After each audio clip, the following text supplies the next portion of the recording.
Hi guys, it's Ben from the 2Ps. It's a new phone, so if I completely mess this up, I apologise. Sorry about the light just behind my head. I've put a brand new bulb in, so it looks like I'm some kind of divine entity at the moment because I've got a whopping great halo.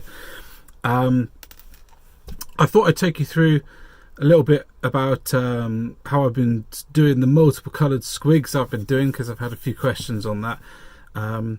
Bit of a pain because there's a lot of different colours, but actually once you get past the base coating stage, it's not too bad, I suppose. And then I've got a really cool thing. I've been sent another hobby model box. Hang on, grab it. Ta-da! Not unprepared at all. Which is a monthly subscription thing that they send you a selection of boxes out of our models from different themes. Last time we had World War II, and I had some German mountain specialists, I think they were. Anyway, they were really cool, and I love these products because I'm a big fan of surprises, and I love the idea of getting them every month. Unfortunately, with this one for me, I have so many models to paint. Having more come every month would just scare me, but I am a huge fan of this. So I'm going to open this with you in just a sec, and I'm just going to change the camera around and I'll see you on the other side. Hi guys, onto the hobby desk itself. So these are my squigs, just done these. Loads of different colours here. So this one, for example, is a mixture of Screamer Pink and Dryad Bark. This guy here is Dryad Bark. So I've done these through the airbrush, and with this kind of colour change, all I was doing was adding a little bit of the new paint in. So started with Dryad Bark, added some Screamer Pink in, eventually got some Screamer Pink, and then there's some Mephiston Red. If you haven't used Mephiston Red through the airbrush, Games Workshop's airbrush Mephiston Red is lush. It goes on like a charm. I've got some orange ones in here for the brighter coloured squigs. I've gone for a few blue this time. That's Cantor blue at the back, the little fly. Oh, there's like a dead space wolf just sat at the back there. Dan will be happy about that. Cantor blue, I like Cantor blue. I think it's a lovely neutral kind of blue, which can go up to sort of the colder or warmer blues really, and I think I really quite like it. And there's a few corn red in, because corn red is my favourite base coat for red. Particularly like the heavy metal scheme that's on the box of the squigs for squigs, which was to corn red washed with Drutchi violet. If that's not how you say that, I apologise. And then highlighted back up with corn red, and then mixing in squig orange, which I haven't used until I started doing my squigs, which I think is probably appropriate. And I'm a massive fan of that. I think that looks gorgeous. If you want to see how that looks, the bottom squig, which has the chin like Thanos on my Mangler squigs, that one's been done in that scheme. I'm a massive fan of it. So what I will do now with these guys is wash them, and I'll wash them in different colours. So for example, if I get the two corn red ones out, those two here, I'll probably do one in Drutchi violet and one in Agrax Earthshade, and the same with the Screamer Pink ones. One will be in one colour and one will be another. And I tend to use a mixture of all of the browns apart from sepia, because sepia doesn't tend to go dark enough, I find, apart from maybe on one of the orange ones. And that gives me a massive range of colours, and then I just highlight them up, and I get a nice variety out of that. I don't tend to do anything special highlighting them. I'll either pick a colour and add it progressively into the base coat, or just use one of the Games Workshop schemes, with the Mephiston Red, for example, going up through back through Mephiston and then Wild Rider, and then I forget the brightest colour, but that looks really nice.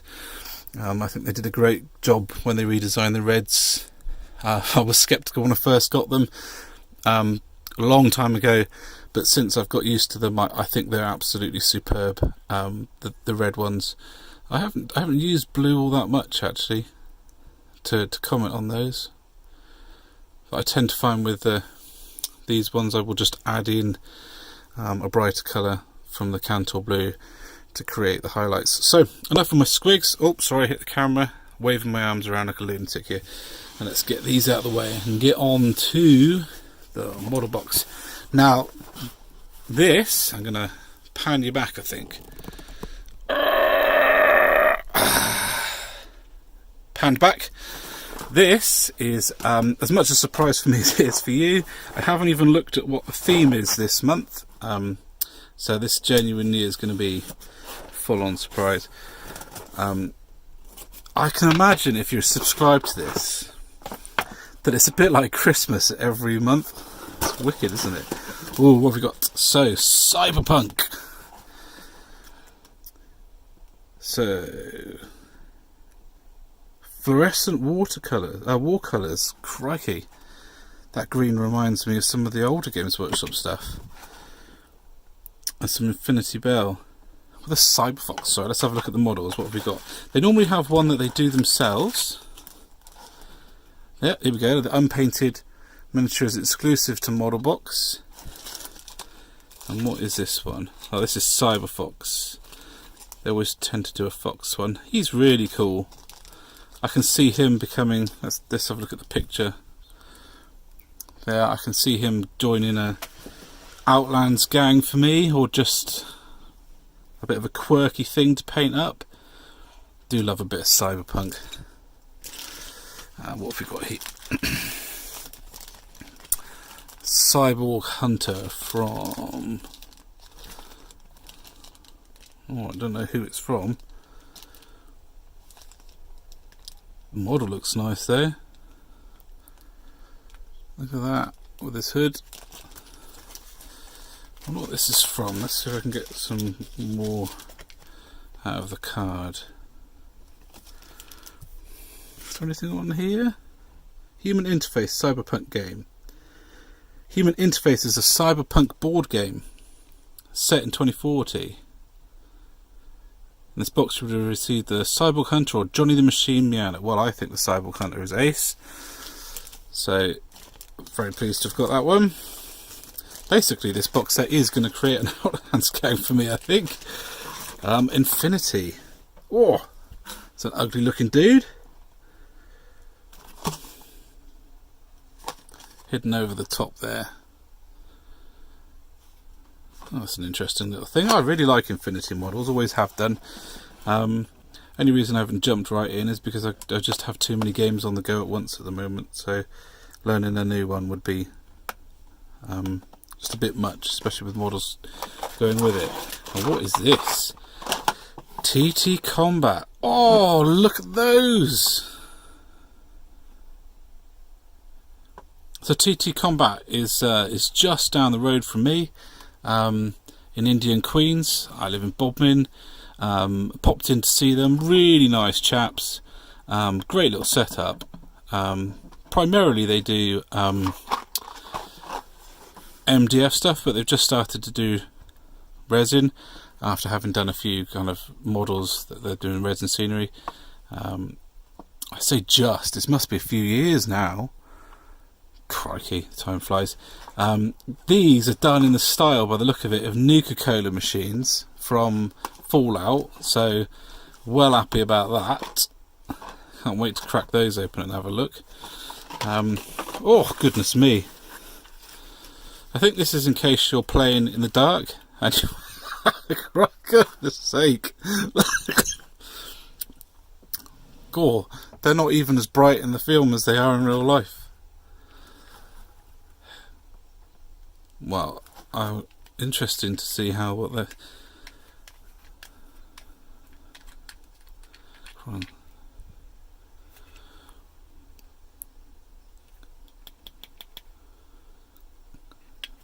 Oh. Let's have a look. The hands of a hobbyist. Quite translucent.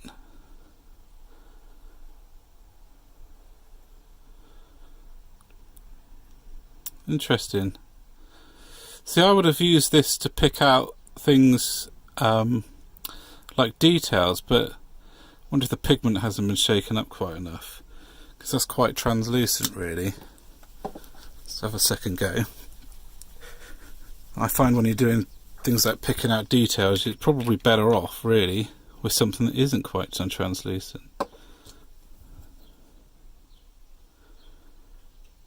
No, same again. It's a lovely colour though. Even when it's sort of on as a film, you get the brightness out of it. Well, that's interesting. I'd have probably used those when I was doing my graffiti for on my Necromunda scenery. So there's an orange and a green. Should make some use out of those. So there we go. Oh, look at that. Now that's important, isn't it, sweeties? I should imagine they'll last all of about 5 seconds. Right. So what have we got? Summary. 3 models and a piece of scenery and 2 paints. Now I can't remember the pricing for this. I'll put obviously links up with the video, but it is, you get more for your money than you would if you bought it from shop, if you do it on subscription. And you're getting a surprise, you know, you're getting something different every month, something that you wouldn't have bought. I can categorically guarantee I would not have bought him.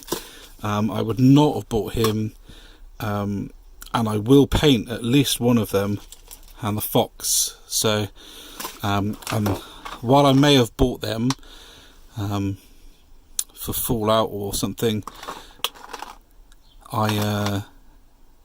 it's nice to have them come as a surprise. Very excited about those. So there we go. I'll spin you back round. Hi guys, back to looking at my ugly mug. I've said hi guys like in each segment, which is ridiculous. Professional video makers we are not. Yeah, so there we go. A little rundown of my squigs and a little rundown of opening my model box, which is always a treat. Can't wait to get stuck in with those, particularly these guys. So there we are. Like we said in our last podcast, we're going to be moving to podcasting every month because of family. I want to say issues, but they're not issues. They're exciting because Dan, who's the other one, not me with the beard, Beardy Ben, helps people remember. He's having a baby, and that's awesome. So it's all about supporting him at the moment, so we can carry on doing our podcast. So you might see more of me doing videos, maybe writing blog posts just to fill the gaps in between. I apologise for that. I hope you enjoy them anyway. I look forward to seeing you again soon. Catch us on Twitter and Instagram and Facebook. Come and have a chat. Bye guys.